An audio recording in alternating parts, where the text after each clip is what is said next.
त्याच कीर्तीच्या उच्चतम शिखरावरती मानाने विराजित होण्यासाठी अर्ध्यात मितीवर घालण्यासाठी आम्ही तत्पर ठरलो.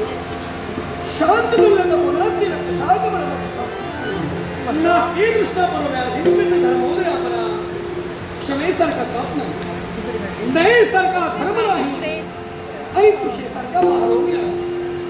या तिन्ही गोष्टींचा जर सांगणं विचार करून या अवंतीचा राज सिंहासनी राज करणारा श्रीकांत अधिष्ठित झाला.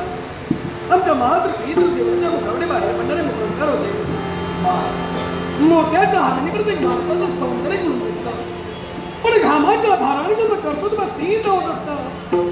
ते तुझं कर्तृत्व तुला सिद्ध करायचंय.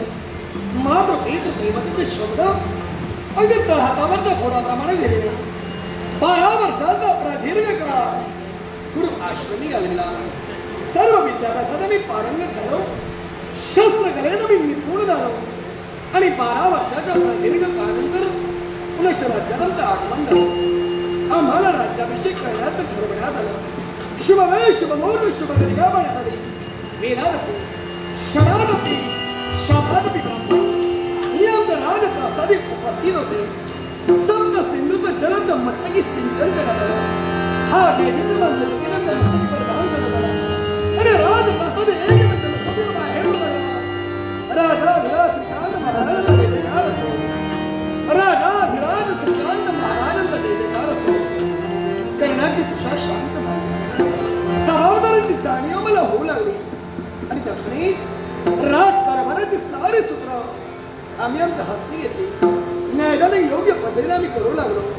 न्यायाच्या ठिकाणी अन्याय, धर्माच्या ठिकाणी अधर्म या माझ्या राज्यात केव्हाही प्रस्थापित होऊ दिलेला नाही. त्यांच्या गुरुमाऊलीनं आम्हाला केलेला उपदेश होता, अनाचारेण मालिन्यमत्याचारेण मूर्खता विचाराचार्य योग हा सदाचार उच्यते. अनाचार केला असेल जीवनात मलिनता येते, अत्याचार केला असेल मूर्खता प्राप्त होते. विचारयुक्त असा जो आचार त्याला सदाचार असं म्हटलं जातं, तो सदाचार मानव प्राण्यानं आपल्या जीवनात आचरणात करायला हवाय आणि तो सदाचार आम्ही आमच्या जीवनात आचरणात आणला. केव्हाही अन्याय किंवा पाप होईल असं वर्तन आम्ही आमच्या जीवनात केव्हाही केलेलं नाही. चारच श्रेष्ठ खंडगणे उद्भवली. या 4 खंडीने विश्वगुराची निर्मिती झाली.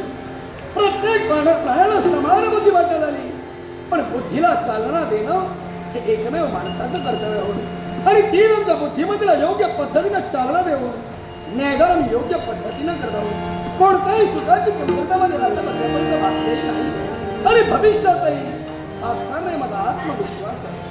कडच्या देवाच्या मी आम्हीच भक्ती करत आलो. आसनी शयनी भोजनी धनिमनी सोपी चिंतनी नेहमी ज्या जगत्पालक महाविष्णूला मी पूजत आलो, तो माझा देव वैकुंठीचा नारायण कोणत्याही सुखाची कमतरता माझ्या राज्यात ठेवणार नाही. म्हणून देवा या माझ्या जनतेला सदैव स्तोत्र मिळावं एवढी तुझ्या चरणाची मनोभावे प्रार्थना माझ्या